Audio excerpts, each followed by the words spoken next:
Girl, don't lie to me. Am I upside down? Are we upside down?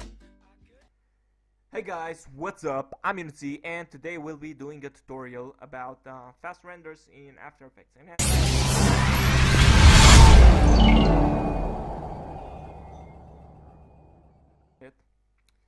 Without any further ado, let's get into this tutorial, where I will be showing you some settings for a better rendering, and also, I don't know, maybe a more efficient way of making the 2D projects in After Effects. So let's get into the settings, and we'll be starting with some secret settings in After Effects. So to enter in these secret settings, hold Shift, go to Edit, Preferences, General, and make sure you still hold Shift and click it. Wait a second, and here you should have a new tab called Secret. So here we have some settings, but you might be scared of them because they are secret. So these settings are somewhat cryptic, so let's break each one down. Disable layer cage. When you run preview, After Effects not only renders a previewable video, but it also renders out information about each individual layer. This is helpful because if you end up changing one layer and render it again, theoretically it shouldn't take as long. By the way, this won't work in the render queue. It just applies to the preview render. And disable this means that you are telling After Effects not to render out the information from each individual layer. This will, I don't know, lighten up your RAM, but will result in a slower RAM preview. So it's good to have this on if you are making the project. However, if you render it, make sure you have it off. Now let's talk about the purge every 2 frames during the make movie. Purging is the process of emptying your memory cage. By purging, your RAM will free up space for After Effects to do more rendering. By default, this thing is set up to 0, but if you move the slider, you can change it up. So I like to keep this thing to 2, which means After Effects will empty the memory cage every 2 frames are rendered. If you don't like this setting, you can keep it up to 50. I wouldn't recommend it to have it too high, so I'm keeping it on 2. And if things crash up, keep on going with these settings up to 1. So now let's get back because I closed it for some reason. Now let's talk about this ignore sequence render. And this thing will indeed speed up your render by far. However, as the name suggests, it's dangerous.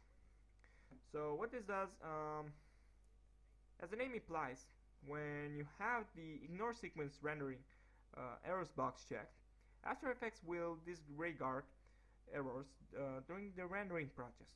This can be helpful in some instances, like rendering image sequences, but it's generally not a great idea to have this box checked. You can severely damage your computer hardware, memory, and CPU by bypassing the render errors.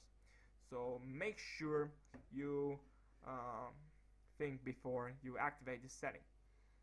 It won't damage your computer if you activate it for one render, just don't keep it on all the time.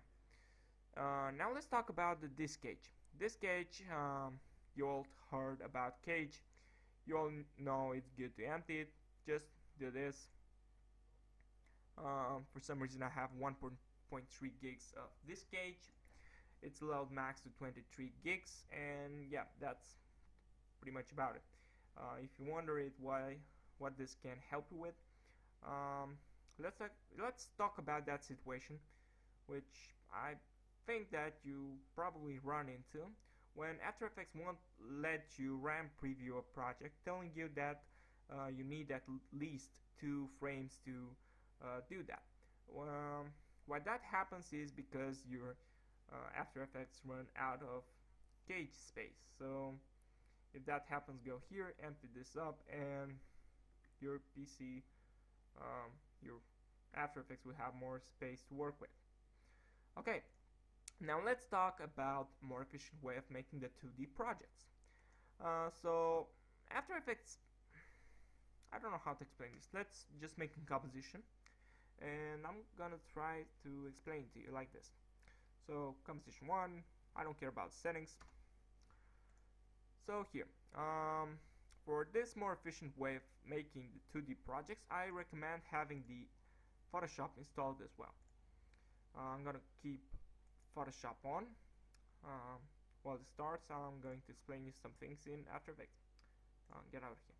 Okay, so what I want to talk about today is the shapes and the images. Let's talk about the shapes first. When you make a shape, you know, it's pretty simple. You can even make one like this. Go around and mess with these settings. I don't know. Maybe this is art for some people. When you make these, After Effects has a specific code for each one, which means memory used up, and pretty much useless memory used up, because you can do the same thing in Photoshop. Make a single image. Let's create a new project. I don't care.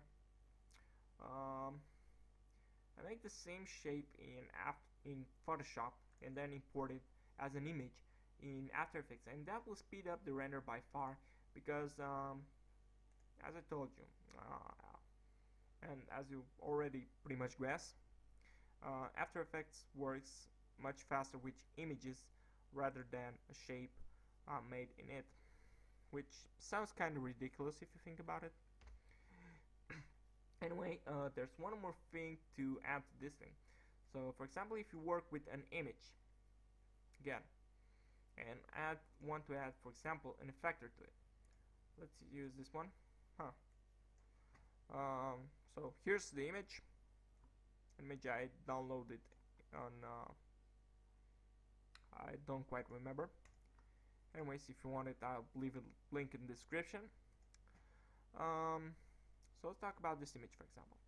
You have this image. If you render it, let's say you add text over it, I don't know, blah, blah, blah. It's fine. After Effects will just take this image and repeatedly move it forward behind your things. However, things change when you add an adjustment layer. So let's go to Effects Blur in Presets. Let's add a Gaussian blur. Like Gaussian blur, because I don't know, it looks more natural. So when this happens, your After Effects doesn't take this background as an image anymore, but as a video. So it re-renders the same frame over and over and over and over, even though nothing is changing. So it's good to make these things in Photoshop. For example, we open an image, we add the effector, pictures.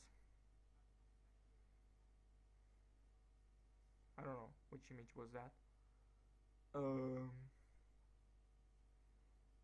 I don't really know. Let's use this. Looks good. And add the blur. Let's disable this. Filter, blur, blur, and go on. Whatever. I don't know. I'm not very good at using Photoshop. Then export it as PNG file and move it in After Effects, and that will speed up the render a bit. I used this method of making the After Effects projects in the audio spectrum, which I'll be leaving in a link in the description to the video I made where I have that audio spectrum. Make sure to drop a like to that channel, to that video, and drop a sub to that channel as well. And yeah, this was pretty much it. So sorry, this is kind of awkward. I don't know what to say anymore, So this was the tutorial. Thanks for watching. Don't forget to like this if this video helped you a bit,